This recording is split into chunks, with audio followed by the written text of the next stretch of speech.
sanadka 2025 oo ku beegan 22ka bisha Muharram sanadka 1447 taariikhda hijriyada ku soo dhawaada mar kale iyo barnaamijkii qubanaha qodobada caawa barnaamijkan aan idinku haynana waxa kamid ah wasiirkii labaad oo Israa'iiliya oo 24 saac gudahood ku baaqay in la dilo madaxweynaha Syria Ahmed al-Sharaa xilli Israa'iil ay xoojisay duqeymaha iyo weerarada ka dhanka ah dalka Suuriya Trump oo war ka soo saaray xiisadan iyo qorshaha Mareykanka ee u degsan ee lagu xalin karo arrintan Turkiga ayaa si adag uga hor yimid qorshayaasha Israa'iil ee ku wajahan dalka Suuriya hogaamiyaha sare ee Iran oo isna caawa shaaciyay in dalkiisa uu diyaar u yahay inuu jawaab adag ka bixiyo weerar cusub oo militari oo lagu soo qaado xilli xiisada gobolka bariga dhexe cirka ay ku shareeran tahay dagaalyahanada iska caabita Gaza oo ka warbixiyay weerar culus oo ay ku qaadeen ciidamada Israa'iil militariga Israa'iil waxay qirteen qasaare soo gaaray ciidankooda iyadoo warbaahinta Israa'iil ay sheegayso in dhaawacyada iyo meydka la kala gurayo xuutiyiinta oo caawa weerar gantaal ku qaaday gudaha Israa'iil sheekada ugu dambeysay ee barnaamijkan idinku hayaana waxay ku aadan tahay caawa waxaan idin hayaa sheekada la yaab kale ee la xiriirta ayeeye ayaad kiraysan kartaa oo weli waxaad ku kiraysan kartaa lacag $20 waddanka arrintan ay ka taagan tahay iyo sababta ayaan idin haynaa dhammaan wararkan iyo qodobo kale oo faahfaahsan iyo wixii war ah ee soo kordhay intaynu hawada ku jirno ayaan idinkugu soo gudbinaynaa si aad u hesho wararka barnaamijyada iyo macluumaadka aynu halkan ka soo gudbinayno haddii aad ka cusub tahay baraheena bulshada ama horay aadan ugu xirnayn hadda ku soo biir waana ku mahadsantihiin daawashada barnaamijka waxaynu ku bilaabaynaa xiisada Mareykanka iyo Iran Israa'iil iyo Iran dabcan dhanka Mareykanka iyo Israa'iil waa isku dhinac laakiin dhanka Iran waa hal dhinac waxaana soo baxaya saacadihii soo dhaafay wararka la xiriira suurtagalnimada dagaal dhaca maanta barnaamijka wararka maanta waxaan idinkugu soo gudbinay Israa'iil oo walwal ka qabta Iran inay ku soo qaado weerar ka hortaga haddaba waxa hadlay hogaamiyaha sare ee Iran Ayatollah Ali Khamenei aynu eegno waxa uu sheegay waxa warbaahinta Iran ay ka soo saartay Ayatollah Ali Khamenei ayaa daboolka ka qaaday in dalkiisa uu diyaar u yahay inuu si buuxda uga jawaabo weerar militari oo cusub isagoo xusay in Tehran ay awood u leedahay inay si adag u garaacdo cadowgeeda xitaa si ka xoog badan sidii ay u garaacday intii lagu jiray dagaalkii 12 maalmood socday ee ay la gashay Israa'iil Khamenei ayaa hadalkan ka jeediyay khudbad laga baahiyay telefishinka dawladda waxaana uu ka hadlay weerarkii gantaal ee Iran ay ku qaaday saldhigga ciidamada Mareykanka ee Al-Udeyd ee dalka Qatar wuxuuna yiri saldhigga Iran ay weerartay wuxuu ahaa xarun aad xasaasi u ah oo Mareykanku uu ku leeyahay gobolka marka laga qaado yiri xanibaadda warbaahinta waxaa si buuxda u cadaan doonta baaxadda weerarka Iran dabcan darbaaxa weyn ayaa dhacday waxaana Mareykanku ku dhufan karnaa mid ka daran darbaaxadii hore Ali Khamenei oo hadalkiisa sii wata ayaa waxa sidoo kale uu yiri shicibka Iran marnaba ma ahan kuwa daciif ah xagga wax qabadka ha ahaato mid diblomaasiyad mid military markaan tilaabo qaadayno si dhab ah ayaynu u galaynaa buu yiri manihin buu yiri kuwa laga adkaaday hogaamiyaha sare ee Iran ayaa ugu baaqay diblomaasiyadda Iran inay raacaan tilmaamaha waxaana lagu amray buu yiri inay si firfircoon u gutaan waajibaadkooda inkastoo uusan faahfaahin ku darin tilmaamahaasi hadalkan ayaa waxa uu ku soo aadayaa iyadoo Iran ay wajahayso cadaadis lagu saarayo inay dib u bilowdo wadahadalada nuclearka ee ay leedahay Mareykanka iyadoo Washington iyo 3 dal oo waaweyn oo reer Yurub ay ku heshiiyeen in dhamaadka bisha August loo qabto waqtiga kaba dambaysta ah ee lagu gaari karo heshiis wasiirka arrimaha dibadda ee dalka Faransiiska ayaa ka digay in haddii horumar aan laga gaarin heshiiska laga yaabo in la hawlgeliyo qorshayaashii cunaqabataynta ka dhanka ah Iran ee qaramada midoobay Iran waxay ku tilmaamtay tilabadaasi inay la macno tahay duulaan toos ah oo lagu soo qaado waa hagaag wararkii ugu dambeeyay ee Syria way noo soo socdaan oo caawa aan idinkaga hayno warar xasaasiya laakiin markan xagga Gaza aynu eegno iyo dhanka Israa'iil waxaa soo baxaya war sheegaya in xoogagga iska caabinta Falastiiniyiinta galabtii caawa ay qaadeen weerar aad u culus weeraradan oo lagu beegsaday militariga Israa'iil haddaba aynu eegno wararkii ugu dambeeyay ee amuurtan warbaahinta ay ka qorayso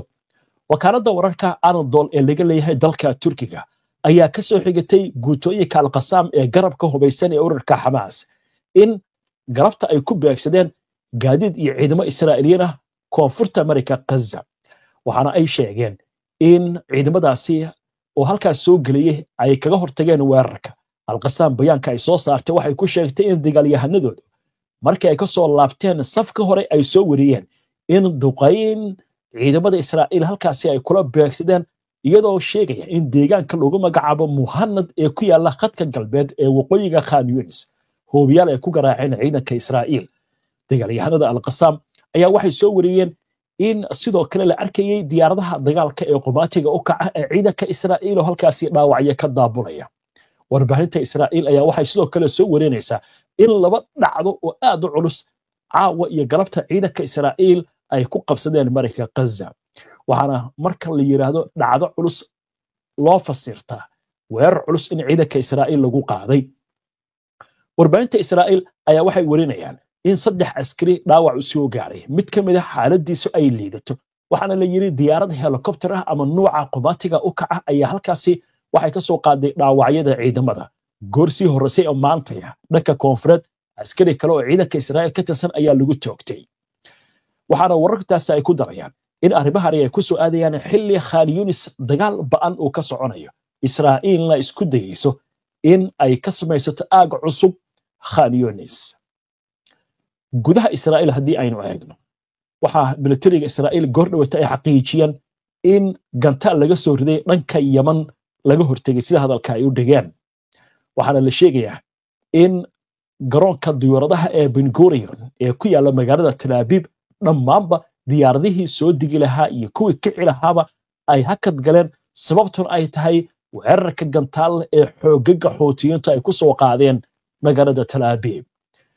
Gaza aynu mar kale dib ugu laabanay cisbitaalada Gaza ayaa waxay soo sheegayaan in 74 qof tan iyo saakay lagu dilay meelo kala duwan oo kamid ah Mareyka Gaza 21 kamid ah dadkaasi ayaa la xaqiijiyay in ay yihiin dad sugayay gargaar kuwaasi oo intii ay gargaar heli lahaayeen iyagii la toogtay waa tahay warkaas halkaas aynu ku dhaafno waxaan u gudbaynaa goordhow wararkii ugu dambeeyay ee Suuriya duqeynta Israa'iil ay geysatay Mareykanka oo ka hadlay gaar ahaan Donald Trump Turkiga oo isna si adag u hadlay caawa iyo waliba wasiir ka tirsan xukuumadda Israa'iil oo ku baaqaya in la dilo madaxweynaha Suuriya Ahmed al-Sharaa waliba caawa waa la isbartay wadamada qaarkood iyo ururada ka jira bariga dhexe mowqifkooda ayay muujiyeen waxaana soo baxaya dhaliisha loo jeedinayo Ahmed al-Sharaa oo la sheegayo in muddooyinkii ugu dambeeyay Israa'iil isku xoqeeyay si xiriir oo la samaysan lahaa laakiin caawa wacdara ayaa lagu dhigay isagii baa loo hanjabayaa in la dilo xalay barnaamijkan oo kale qubanaha waxaan ku soo gudbinay wasiirka qurbo joogta Israa'iil Amishay Shilik oo leh waa in la dila oo la khaarijiyaa Ahmed al-Sharaa caawa mar kale wasiir kale Israa'iil ayaa soo hadlay haddaba aynu eegno wararkii ugu dambeeyay amuurtan warbaahinta Israa'iil iyo tan carabta waxay ka qorayso wasiirka amniga qaranka ee Israa'iil ee xag jirka ah Itamar Ben-Gvir ayaa caawa ku baaqay in la dilo madaxweynaha Syria Ahmed al-Sharaa waana baaqii labaad ee noocan ah oo ka soo yeera wasiir Israa'iili ah muddo 24 saac gudahooda Ben-Gvir ayaa qoraal u soo dhigay baraha bulshada waxa uu ku yiri sawirada naxdinta leh ee ka imaanaya Syria waxay cadeynayaan hal arrin qofkii horay u ahaa jihaadoonka weligiis ayaa ahaan doona jihaadoon mana jirto yiri wax wada hadal ah oo la geli karo wuxuu la jeedaa Ahmed al-Sharaa wuxuu intaasi ku daray halka kaliya ee lala gaari karo madaxweynaha Syria waa in la khaarijiyo wuxuu kaloo yiri waxaan jeclahay dadka duruusta ee Israa'iil waxaana si diiran u qaabili doonaa dadkaasi isagoo la hadlayay beeshaasi wuxuu ku yiri waa inaan ka takhluusnaa madaxa abeesada waay inkastoo barnaamijkan ka horreeyay aan idinkugu soo gudbinay in wadaxaajood iyo xabajoojin laga gaaray walaadii ka socotay Suwayda. haddana wararka ay soo tubinayso wakaaladda wararka ee Reuters ayaa waxaa ka mid ah in iska horimaadii mar kale caawa dib ay u qarxeen halkaasi. haddaba wakaaladdu waxay leedahay dowladda waddanka Syria ayaa horey waxay heshiis ula gaartay kooxaha hubaysan ee Druuska Suwayda. heshiiskaasi xabajoojinta ayaa ka dambeeyay kadib dadaallo badan oo la sameeyay. goor sii horeysay oo caawa wasiirka arrimaha gudaha ee dalka Suuriya ayaa ku dhawaaqay heshiis xabad joojin ah oo ka kooban 14 qodob, waxaana ugu muhiimsanaa in la joojiyo dhiigga qubanaya, dhammaan howlgallada militari in la joojiyo, iyo in la dhiso guddi kumeel gaar ah oo ka kooban dowladda Syria iyo culimada Druuska si ay ula socdaan hirgelinta heshiiska. laakiin Reuters waxay sheegaysaa in la maqlayo israsaaseyn xooggan. mid ka mid ah wadaadada Druuska oo lagu magacaabo Sheikh Al-Aqal Yusuf Charbur oo ka mid ah saddexda hogaamiye ee ugu sarreeya beesha Druuska ee Suwayda ayaa si degdeg ah u taageeray heshiiska. laakiin sheekha kale ee caanka ah ee Xikmat Al-Hijri ayaa isagu bayaan u soo saaray wuxuu yiri waxa loo baahan yahay in la sii wado isdifaaca qaanuunka iyo dagaalka. Al-Hijri ayaa waxa lagu tirayaa in maleeshiyadiisu ay xiriir ay la leedahay Israa'iil. beesha Druusta ayaa inta badan waxa la sheegayaa inay ku nool yihiin gobolkaasi, waxaana la sheegaa inay ka fogaadeen dagaalkii Syria tan iyo 2011. waxaa lagu qiyaasaa tiradooda ilaa 700 oo kun, intooda badanna waxay ku nool yihiin koonfurta gobolka, gaar ahaan gobolka Suwayda. dagaaladii bilowday axaddii la soo dhaafay kadib markii iska horimaadii ay dhex mareen kooxaha hubaysan ee Druuska iyo kuwa Badawiinta ayaa waxa uu sababay in dagaalka ciidamada ammaanku ay soo galaan. laakiin Israa'iil ayaa iyaduna doc ka soo gashay dagaalka, iyadoo ku dhawaaqday in ay la dagaalami doonto ciidamada dowladda waddanka Suuriya ayna difaacayso beesha Druuska. ka hor xabajoojintana caawa Israa'iil waxay sheegtay in ay rajaynayso dadaalada ay wadaan Mareykanka iyo wadamada Carabta ee ku aadan xal waara in loo helo arrintan in la rajaynayo. goor sii horeysay oo maanta Israa'iil waxay duqeysay xarunta wasaaradda gaashaandhigga, taliska ciidamada iyo goobo ku dhow xarunta madaxtooyada. waxaana soo baxaya warar sheegaya in dowladda Turkigu ay kula talisay Ahmed al-Sharac inuu ka soo baxo magaalada Dimashq, laakiin Ahmed al-Sharac arrintaasi waa uu diiday. dhinaca kale waxaa soo baxay war hadda degdeg ah. madaxweynaha Mareykanka Donald Trump ayaa goor dhaweyto waxa uu sheegay in maamulka uu hogaamiyo ay dadaal ugu jiraan sidii loo qaboojin lahaa xiisadda ka aloosan gudaha Syria. laakiin warbaahinta Israa'iil ayaa ka soo xigtay ila cilmi oo sheegaya in dhowaan ciidanka Israa'iil ay ka soo bixi doonaan deegaanada Druustu ay ku sugan yihiin. ka hor hadalka Trump, wasiirka arrimaha dibadda ee Mareykanka Marco Rubio ayaa ka hadlay weerarka Israa'iil ay ku qaaday Syria kadib markii xaaladdu faraha ay ka baxday. wuxuu yiri Washington waxay doonaysaa in la joojiyo dagaalka iyo gacanka hadalka. Rubio dadka wararka fidiya la hadlayay ayaa waxa uu yiri aad ayaan uga walaacsannahay xaaladdan, waxaynu doonaynaa in arrintan la qaboojiyo, waxaana sidoo kale aynu doonaynaa dagaalku inuu istaago. habeen hore wuxuu yiri xabajoojin baa jirtay laakiin way fashilantay. Rubio wuxuu yiri waxaan la xiriirnay labada dhinac, dhammaan dhinacyada arrinta ku lugta lehna waxaan rajaynaynaa in xal la gaaro. hadalka Mareykanka ayaa waxa ku soo aadaya iyadoo mas'uul sare oo Israa'iili ah uu sheegay in ciidamada Israa'iil aysan ogolaan doonin, waa si hadalka u dhigaya, in ciidamada Syria ay ka dhistaan xarumo militari gobolkaasi, gaar ahaan meel ku dhow xuduudda. waxaana uu sheegay inay ilaalinayaan, waa si hadalka u dhigaya, dadka Druuska ee koonfurta Syria ku dhaqan ee la weerarayo. mas'uulkani waxa intaasi ku daray in Israa'iil si dhow ay la shaqaynayso Mareykanka marka la eego xaaladahan imika ka taagan Syria, isla markaasna ay Israa'iil diyaar u tahay wax kasta oo ka dhalan kara weerar xagga cirka ah, iyadoo saacadihii la soo dhaafina goobo militari oo ku yaala Syria Israa'iil ay duqeysay. intaynu barnaamijka ku jirnay war degdeg ah oo hadda soo dhacay, dowladda waddanka Suuriya ayaa ka dalbatay golaha ammaanka ee qaramada midoobay inuu isugu yimaado kulan degdeg ah oo looga hadlo xaaladdan. dhanka Turkiga aynu eegno,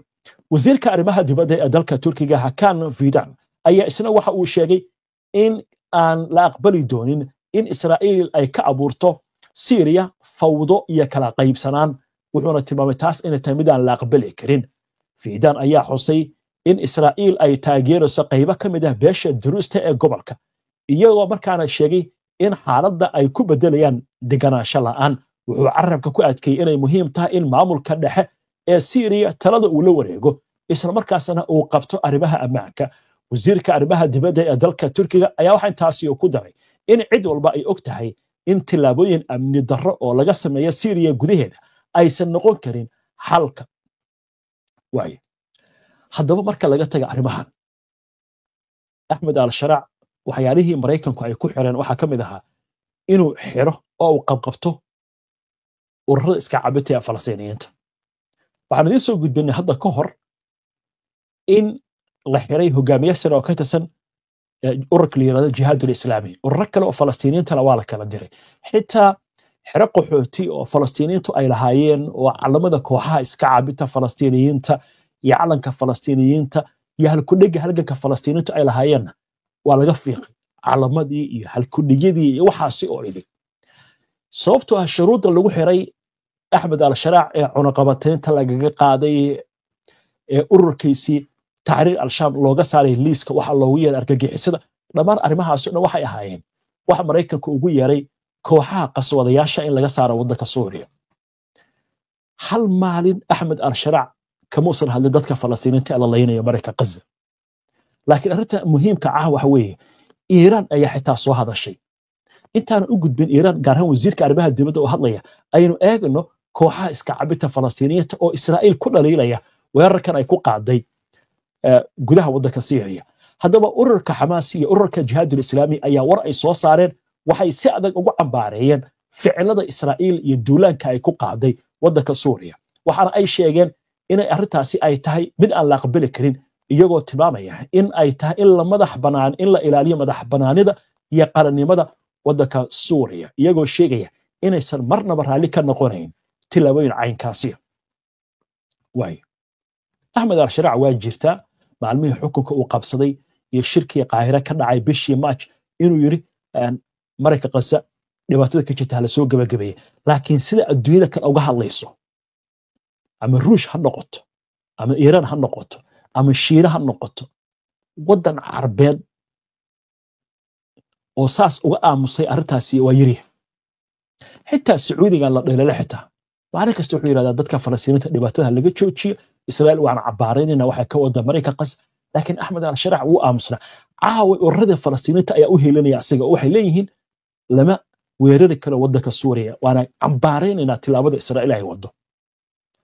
dhinaca kale waxa isna goor dhaw ta hadlay wasiirka arrimaha dibadda ee waddanka Iiraan Abbas Araghchi dowladdan cusub ee waddanka Syria Iiraan waxay ku dhaleeshay xitaa rabshadihii ka dhacay dhowr bilood ka hor goboladan ku yaal dhanka galbeed ee Calawiyiinta Shiicadu ay sameeyeen dowladda Iiraan arrintaas waxay tiri anaga waxa shaqul kuma nihin anaga waxaan ilaalinaynaa qarannimada waddanka Suuriya Ahmed al-Sharac iyo marka maamulkiisa Iiraan way ka soo horjeedaan sababta maxay tahay Iiraan waxay taageeri jirtay Bashar al-Assad dagaalkii dhacay 2012 2015 Iiraan waxay taageerisay Bashar al-Assad arrinkaas wuxuu arrin dhaliishan uu jeedinay Ahmed al-Sharac ay tahay mid macquul ah laakiin xitaa muusan cambaarayn markii Israa'iil ay weerartay Iiraan caaw laakiin way cambaaraysay weerarka Israa'iil ay qaaday haddaba wasiirka arrimaha dibadda ee waddanka Iiraan Abbas Araghchi ayaa waxa uu sheegay inay si adag u cambaaraynayso Tehran weerarka qaawan ee Israa'iil ay ku qaaday waddanka Suuriya wuxuuna sheegay inay tahay in la ilaaliyo qarannimada iyo madax banaanida waddanka Suuriya arrin laakiin muhiim uu sheegay dowladda ma soo hadal qaadin wuxuu yiri Iiraan waxay garab taagan tahay dadka reer Suuriya sababta warbaahinta Iiraan markaad eegto marka laga hadlay Ahmed al-Sharac iyo dowladdiisa waxay ku leeyihiin jabhadda al-Nusra jabhadda Tahriir al-Sham macnaheedu dowlad uma aqoonsana sidaas ay tahay waxay ka soo horjeedaan Israa'iil waxay ka sameynaysaa meeshaas waxay leeyihiin waa in la ilaaliyo qarannimada iyo madax banaanida waddanka Suuriya jaamacadda Carabta weli ma soo hadlin ururka Islaamka weli ma soo hadlin wadamadan kale ee Carabta iyaga waa la sugayaa laakiin waxaa la yaabin yahay ilaa iyo hadda war uu soo saaray ururka midowga Yurub Mareykanku Israa'iil muusan cabaareen Mareykanku wuxuu leeyahay xaaladan waxaan doonaynaa in lagu dhameeyo si nabadeed arrintan hal xalliyo laakiin midowga Yurub war bay soo saareen waxay leeyihiin waxaan cambaaraynaynaa weerarka Israa'iil ku qaaday waddanka Suuriya waxaan ku baaqaynaa ilaalinta qarannimada iyo madax banaanida waddanka Suuriya inkastoo cambaarayntu aysan wax weyn ahayn laakiin Soomaalidu hore waxay u tiri hadalkuba hiilow galaa macnaha ururadan iska cabita Faransiiniinta hadalkaas ay soo saareen kaliya xitaa iyo midowga Yurub iyo Iiraan iyo waa arrin hiilo dadka reer Syria loo hiilinayo waxa ilaa hadda la yaaban yahay waxa isdagaalay laba qowmiyad ba isdagaalay waa durusta iyo badawiinta dawladdii baa soo dhex gashay Suuriya Suwaydi ay tagtay waxay tahay dadkan kala qabanayna kooxdan oo wato wadaadkan la yiraahdo al-Hijri oo Israa'iil ku xiran ayaa ciidanka xabad ku bilaabay markii la isxabadeeyay ciidamadu waxay bilaabeen ayagu inay qabtaan nimanka xabadeeyaan Israa'iil baa soo gashay dagaalka waxay leedahay waxaan ilaalinaynaa dadka durusta war maxaa ka galay adiga dadkan dad Suuriyaan weeye dawlad bay dhisteen odayaashoodii baa taageeraya dawladdan wadaadka ugu weyn hadda aynu ka hadlaynay oo kamid ah wadaadada saddexda wadaad ugu sareeyay durus inkastoo dadkan durusku ay yihiin dad shiddo badan oo xitaa ka soo horjeeday khilaafadii Cismaaniyiinta lagu dhaliilo inay mar walba Israa'iil la safayeen xitaa ciidamada ku jira duruska Israa'iil ka dagaalamay marayka Gaza taliyihii ugu sareeyay ee lagu dilay marayka Gaza waa durus ninkii ugu darajada sareeyay marka waa la ogsoon yahay laakiin in badan baa jirta oo ka soo horjeeda dagaalkan xitaa qolyahan jooga iyagu wadanka Lubnaan oo wali Jambulit oo madax u yahay way ka soo horjeedaan Israa'iil marka dad badan baa fahamsan durusta laftigooda wadaadadooda iyo hogaamiyaashooda iyo siyaasadooda waxay aaminsan yihiin Israa'iil mar walba inay sadan u wadeen waxyaalaha kale lagu dhaliyo Axmed al-Sharac waxa kamid ah hay'adihii dawladda ee waaweynaa inuu ku koobay iska dhaaf Sunniyiinta dad isaga maamulkiisa ku dhow ururkiisii hore Tahriir al-Sham meesha loogu tala galay inaad kala qaybisid Kurdiyiinta soo dhaweysid durusta soo dhaweysid Calawiinta soo dhawee Shiicada soo dhawee cid walba soo dhawee wadankan waa wadan kala daatay 54 sano qoys baa ka talinayay 14 sano dagaal baa ka socday haddii marka aad doonaysid inaad isku haysid oo laga faa'iideysan dadkaaga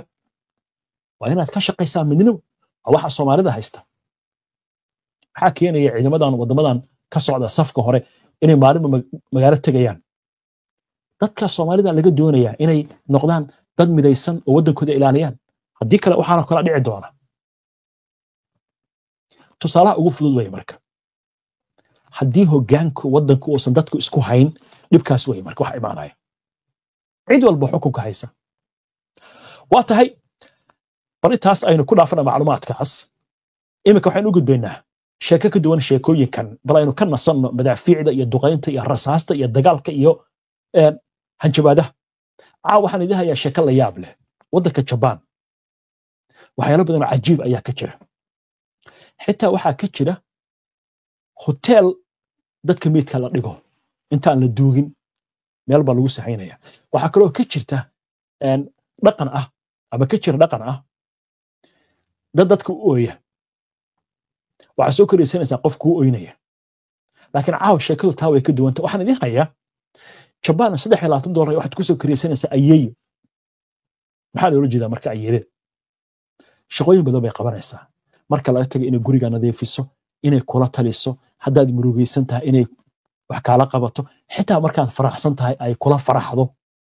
cunto karinta ka caawinaysa hawlo badan bay ka caawinaysaa